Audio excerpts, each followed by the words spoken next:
Hey guys, welcome back. I hope you're having an amazing day. Let's get right into the stories. The first one is an entitled People Story. My family has owned this property for over 200 years. Generation after generation, we've nurtured the sprawling oak tree in the backyard. With gnarled branches that stretch towards the heavens and roots buried deep in the earth, this tree is a testament to the passage of time. When I was a little girl, my grandfather would tell me stories about this oak. How it was just a sapling when his own grandfather was a boy. How it provided shade on hot summer days when he played in the yard as a child. How he carved his initials into the trunk when he was 17, hoping to leave his mark behind. As I grew older, the oak became like a silent guardian. Its presence was a comforting constant in my life, a living reminder of those who came before me. I spent countless afternoons sprawled on the grass beneath its umbrella of leaves, staring up at the sunlight filtering through. Sometimes I'd bring a book, losing myself in fictional worlds as dappled shadows danced across the pages. Other days I'd simply sit and daydream the hours away, thanks to the tree's leafy refuge from the outside world. When I was married beneath its branches, their gnarled forms holding court over our modest ceremony, I felt as if generations of my family were there in spirit. My grandfather was the first to hug me afterward, his eyes glistening with pride and nostalgia. "This tree watched me get married too, you know," he whispered. "Now it'll watch over your marriage just like it did mine." So you can understand why this oak was no ordinary tree to me or my family. It represented ancestry, longevity, nature's majesty, and the passage of time that flows onward regardless of our human travails. That's why the events that unfolded one Tuesday morning struck me like a physical blow. I was sipping coffee when the deafening buzz of a chainsaw shattered the tranquility of the day. I rushed outside, still in my pajamas, just in time to witness my neighbor's gardener aiming the roaring power tool at the base of the grand old oak. My screams halted his progression, but not before a deep gash had been carved into the tree's trunk. "What do you think you're doing?" I cried, dismayed by this assault on my beloved oak. The gardener switched off the chainsaw reluctantly. "Sorry, ma'am, I'm just following orders. Your neighbor, Mrs. Jenkins, she told me to cut it down." "Cut it down?" I exclaimed. "On whose authority?" Before the gardener could respond, Mrs. Jenkins herself emerged from her house next door. A woman in her early 60s, my neighbor was the embodiment of hell in high heels. With her country club attire and stern demeanor, she struck fear into every tradesman and service person in the neighborhood, myself included. "Just what do you think you're doing to my tree?" I demanded, my earlier fear morphed into anger in the oak's defense. Mrs. Jenkins sighed as if dealing with someone exceptionally slow. "That tree is a nuisance, dropping leaves and acorns everywhere. I won't stand for it any longer." "That tree has been in my family for generations before your house was even built," I retorted. "You have no right to cut it down." Mrs. Jenkins sniffed. "I have every right. Anything that overhangs or drops debris in my yard is fair game for removal. Take up the property laws if you must, but that's how it is. I'm just restoring order and cleanliness to my garden." My hands trembled, partly from rage and partly from the sadness of seeing a scratch marring the oak's weathered bark. I longed to unleash every insult I could muster, but Mrs. Jenkins's smug expression warned me she would win a verbal sparring match. Instead, I marched inside and looked up the tree ownership laws for our county. Just as I suspected, they favored me. For any tree trunk mainly on the property line or within it, the tree clearly belonged to the landowner. Oak trees also held special protection in our state given their ecological benefits. Only with a permit could they be cut down, even on private property. Armed with this knowledge, I dialed our local arborist service, requesting immediate assistance to stop any threat to a centuries-old oak. I also notified the Homeowners Association of my neighbor's violation. Lastly, I called the police to report an attempted illegal tree removal. Within the hour, a cease and desist squad had converged on my front yard, an arborist, an homeowner association rep, and a police officer. I ushered them to the back where my neighbor was still overseeing the gardener, oblivious to the trouble heading her way. The look on Mrs. Jenkins's face when the authorities crashed her tree demolition party was priceless. She went from righteous indignation at my overreaction to stuttering excuses when informed of huge fines pending. Possible jail time also awaited if the damage she inflicted proved fatal to the tree over time. In the end, she narrowly avoided arrest by agreeing to pay the oak's treatment and my emotional damages. She also received a permanent injunction banning her from any action against the tree again. I wish I could say this incident changed her entitled ways, But I know Mrs. Jenkins still silently seethes about that blasted oak. At least now she understands serious consequences await any further encroachment on our property. As for my dear old oak, its wounds have mostly healed thanks to the arborist's care. It will never be quite the same, bearing those scars of unjustified attack. But it still stands tall in my yard, providing shade and comfort as it has for over 2 centuries. I visit its trunk each day, tracing my fingers over the gashes left behind. They serve as reminders that even an entity as mighty and ancient as this oak is not immune from the pettiness and carelessness of some humans. But if we nurture and protect, these irreplaceable living legacies can recover from the Karens of the world. The next one is a pro-revenge story. A few years ago, I was sitting in a job interview and the hiring manager asked, "What do you consider the greatest accomplishment of your career?" This gave me pause, as I've been doing the same thing for over 25 years. I let the mists of memory transport me back in time. Dorian, the nurse manager. Kip, the program manager. Dr. Steve, the clinical director. Yes, I had 3 bosses. I started on the unit as an already seasoned, jaded RN, and soon discovered that most staff who worked there were very, very young and inexperienced. For many, this was their first real job. They assumed all the weird stuff that happened every day was just normal for the workplace. Dorian had decreed that no one was allowed to write incident reports for med errors or safety issues because it makes me look bad in the safety huddle. Non-clinical staff allowed to pass meds, schedule changes without notice. Additionally, the department was easily the most toxic I've ever worked in, with various cliques at constant war with one another. I could go on and on. The troubles began one day when I opened my email to a message from Dorian, which stated very curtly that I was being investigated for an incident that had happened on the unit, that I was to meet with HR to discuss it, and possibly face disciplinary action. I was not to discuss the incident with anyone. No date was given, no medical record number, no indication of what the issue could be. I replied that I would need the above information, would speak with my union rep, and meet at a time convenient for me. Dorian declined to give information, and I declined to meet with him. I began receiving emails almost daily, each more threatening than the last. I printed them all, contacted my sister, the employment attorney, tried not to start shaking whenever I had to check my email. I was keenly aware that this is intimidation 101, but it is remarkably effective even when you know that. Because I'm not a direction follower, I was soon discussing this in the break room, and before I knew it, I had been approached by 3 other women who had all received the same email on the same day. Comparison showed the emails being sent about a minute apart. We did not work the same shifts nor the same days. We agreed to call in the union rep and refused to meet with HR. Dorian continued to escalate, including cornering us in the hall, stepping in chest to chest and trying to stare us down. He was a very big guy. Before long, we were speaking to more and more women, and it came to light that Dorian had a habit of targeting them with this exact email, followed by others that were more and more threatening until the person would finally meet with HR, get written up for something vague, and then be forced to sign a non-disclosure/no retaliation agreement. It seemed that he had simply picked the wrong 4 women this time because we were not having it. I can't tell you how much time at work began to be spent with people crying while recounting their stories. None had thought to call in the union rep. They did not even know their Weingarten rights. We began to plot. We had limited time, and our company has a long and unglamorous history of protecting people like this. Before long, the entire team was united against the common enemy. LGBTQ staff wrote up statements, backed with witnesses, of grossly homophobic comments, often in the presence of patients.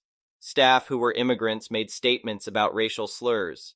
A staff member who was incredibly petty and vindictive had been compiling a dossier on every perceived policy violation and wrongdoing on Dorian's part since his hiring date, and he prepped it for presentation to HR. The graveyard shift, all huge men, said, "Obviously Dorian isn't trying to flex on us, but we want to help." So they spent a couple of nights cruising Dorian's social media posts and capturing screenshots of homo, trans, xenophobic, and misogynistic content. Worried that they hadn't done enough, the night staff paid for a cheap background check. And what a score. DUI, failure to appear, hit and run, domestic violence, assault with a deadly weapon. Did the company not do a background check? What the duck? Finally, 2 women came forward with complaints of sexual harassment. One incident had even occurred in the presence of the assistant manager, and one was documented in an email. We were ready. We flooded HR with meeting requests, and our union rep coordinated the assault so that on Monday, we met for simple harassment and intimidation. I met first, and HR seemed unimpressed by my complaint. Tuesday, all LGBTQ and staff subjected to racial slurs made their formal complaints. They said that the HR lady looked tired. Wednesday started with the background check, moved into the minutiae of policy violations, and culminated with well-documented quid pro quo sexual harassment. The union rep informed HR that the union's attorney was eager to know how to proceed. HR assured her that would not be necessary. That evening, Dorian posted a sign on his office door saying he would be away for a few days, and to contact Kip or Dr. Steve if we needed anything. The graveyard shift reported that over the weekend, housekeeping came and removed everything from his office except his name tag, which the night staff took as a trophy. On Monday at shift change, the CNO, COO, and HR met with the team and informed us that, effective immediately, Dorian was no longer employed by the hospital. We all sat silently and politely until they exited the unit, when a loud and spontaneous cheer went up. People were hugging each other and cry-laughing. High fives all around. Aftermath. To the best of my knowledge, Dorian never worked as an RN again. Frankly, I don't care. Kip was fired 3 days later for having been aware of all that was going on and turning a blind eye, and because apparently he'd been touching women on the unit for a couple of years. I hadn't been aware of that, but it came out in the HR meetings. Dr. Steve was also fired for sexual harassment. The unit hired an old manager of mine who had a long and well-documented history of, you guessed it, sexual harassment. I quit within days of him being offered the job. The department's foray into getting along crumbled. Most of the staff have moved on to other jobs where they seem much happier. What do you consider the greatest accomplishment of your career? I sat up straight, smiled, and said, I took a very fractured team and brought them together to achieve a common goal. I like to think I'm really good at team building. The next one is a petty revenge story. When I was a younger lad, I was considering a career change and decided on going back to school. I was deciding between a broadly based master's degree or a bachelor's degree in a specified field I was very interested in. I decided on the bachelor's degree, so I contacted an enrollment counselor.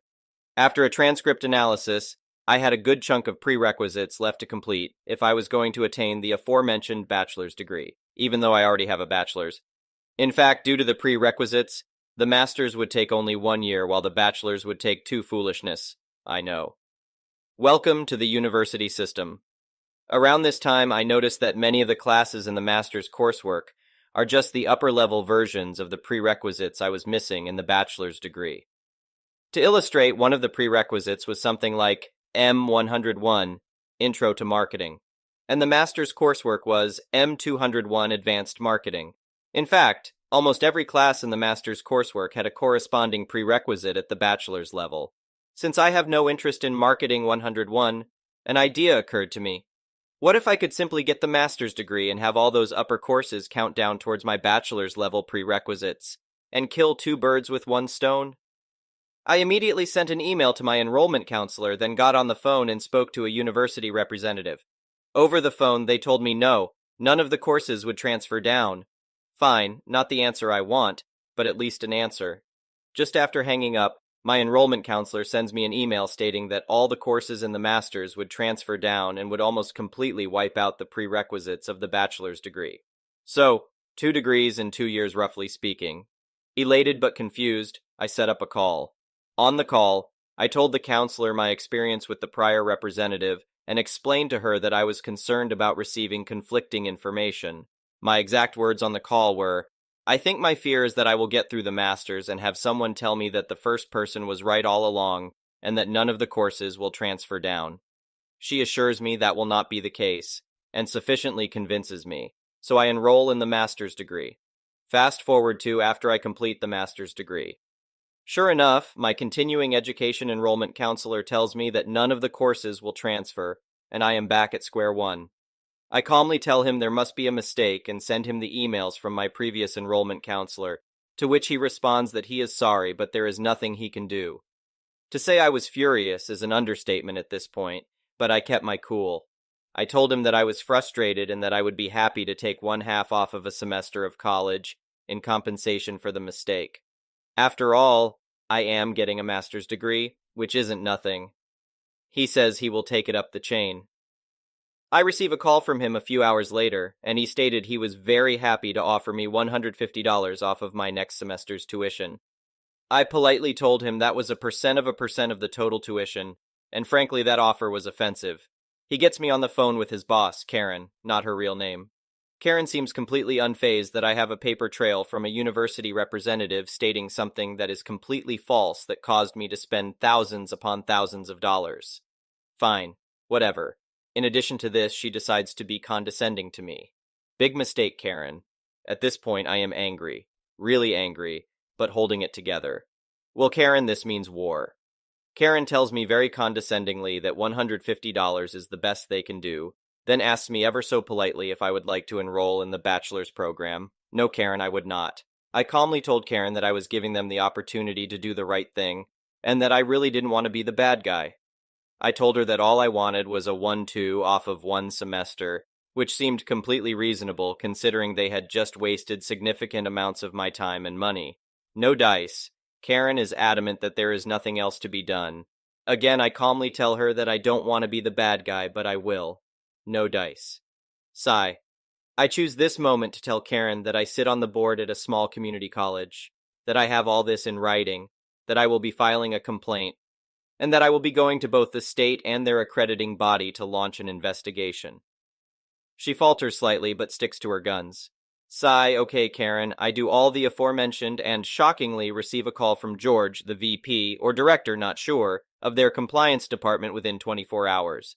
George spent the entire conversation apologizing profusely and concluded by stating that he would be giving me all my money back for the master's degree. And that, my friends, is the story of how I received a free master's degree. The next one is a malicious compliance story. While I was in college, I worked as a janitor for a pretty busy cafe. It wasn't very fun, not that being a janitor would be anyway, and the boss was pretty bad at his job, but it made the money I needed. This cafe was in a pretty rural area, and we had the only public restrooms for about 3 miles. Everyone in the community knew where the other restrooms were, but it would still be an inconvenience to drive to them, even if it wouldn't take more than a few minutes. To use these restrooms, you needed to buy something, but almost everyone who entered bought something, so it wasn't a huge deal. Now, since I was in college, my work hours had to fit around my college classes. For how my boss was with everything else, he was quite understanding when it came to this, mostly because he could only find other college students to hire. With the way my schedule worked, I always had to leave at closing to get to my classes on time, so I did my cleaning during operational hours. Most of this was in the bathrooms, and I would leave them open while cleaning each stall and occasionally the floor. Why close the only bathroom for miles? Nobody complained. Nobody saw it as an issue. That is, until a cold Wednesday in January. I was about 4 months into the job and was into the routine by now. The boss called me into his office before I left for the day. He told me, "Mr. Hoos T6th, I received a complaint about your bathroom cleaning procedures. One of our customers slipped on a puddle in the bathroom yesterday. Is she okay?" "She's okay. She braced herself against the sink." "That's good. It must have been an unfortunate accident. I always put a warning sign in front of any puddles in the bathroom while I'm cleaning them." "Well, clearly it's not enough. If you're cleaning the bathrooms, keep them closed." "Close them completely?" "Yes, and don't reopen them until you're completely done cleaning." This customer was known for being a prolific spender, and the boss only saw a big pile of money going into flames if he didn't listen to her. So he did, and I complied. Close the bathrooms completely? Okay then. The next day, I entered the cafe, a few hours after opening due to classes, and started with the bathrooms. They weren't too dirty, but I thought they well needed a very deep clean. So deep of a clean it would take me the rest of the day to clean it up, as opposed to about an hour or two. After all, the boss never said how fast I should clean them. Whenever a customer wanted to use the restroom, I would just say that I was ordered by the boss to keep it closed so I can clean. And after an hour, I made a closed sign for both bathrooms with some small text on the bottom saying, "On orders of the boss." Needless to say, things went south. Over the day, numerous people complained to the boss about the closed bathrooms. He said he had no choice. It was for safety. Those people, knowing full well I gave adequate signage to any slippery areas, were understandably very confused and very angry. Luckily, the other public bathrooms were only a short drive away, but it was still a decent inconvenience for some. A few people decided that this was the last straw in the boss's incompetent management. The old owners who recently sold the place were amazing from what I heard, and were never coming back to the cafe ever again. By the end of the day, the boss called me into his office. "Mr. Who's the Sixth, you can reopen the bathrooms tomorrow." While the business didn't completely crumble, the boss lost some very loyal customers that day, and his reputation took a tumble. I've heard a bit from the past few years, and the pandemic combined with his further incompetence meant that the cafe was shuttered. The next one is an entitled People Story. Back before I knew what COVID was, I visited a pub in Dublin. In the pub, you can sit and disregard your responsibilities, spending hours reading, drinking, chatting, playing board games, and cards, while listening to old men tell tall tales, one of which you're about to hear now. I chose to read a book and stay all day, drinking pints and relaxing. The pub had a fair bit of history, so I figured it was a good part of town to take my leisure and while away about 6 hours and pints or so. It was about 3 p.m. by this point. I'd been there since about 10 and had drunk about 5 pints, leisurely, and gotten a fair chunk of my book read. It was busy but not too loud. Until, however, a particular group of girls came into the pub. I heard them before I saw them. They were fresh off the plane with their suitcases in tow and all wearing sweatshirts with big letters on them, saying to me they all went to American universities. There were no seats left. I was sitting at a corner table and had about 4 unused stools around, which anyone was welcome to take or to join me. "Excuse me?" a voice did cry. "We want to sit here," said one of the girls. "You can if you like. There's plenty of room," says I. "No, sorry, you don't understand. We want you to move so we can sit there." "Well, I'm not ready to move yet. Why not sit down here with me? It's perfectly fine. I don't mind the company." They proceeded to whine and groan that they just want to enjoy the pub and that I'm being really selfish. One of them went to get the manager. The manager arrives with one of the girls leading the way. She points at me saying, "He won't move." The pub manager wasn't very pleased with being torn away. Why would he? He's been here all day. It was at that point they all turned on him, decrying the service and demanding that they were going to take their business elsewhere. "Okay then, that's for the best, I think. There's no room here really for you and your big cases anyway," he responded. He gave them some nice recommendations in the area, and away they went. The barman comes over with a card reader asking if I wanted another pint, and mentioned that I looked pretty comfy, so it didn't look like I wanted to move. I proceeded to have a couple more pints, chuck a $5 in the tip jar, and then get the heck out pretty sharpish after that. Someone else could have been using that table. How selfish of me. Thank you for watching. I would really appreciate it if you could like the video and subscribe to our channel if you haven't already.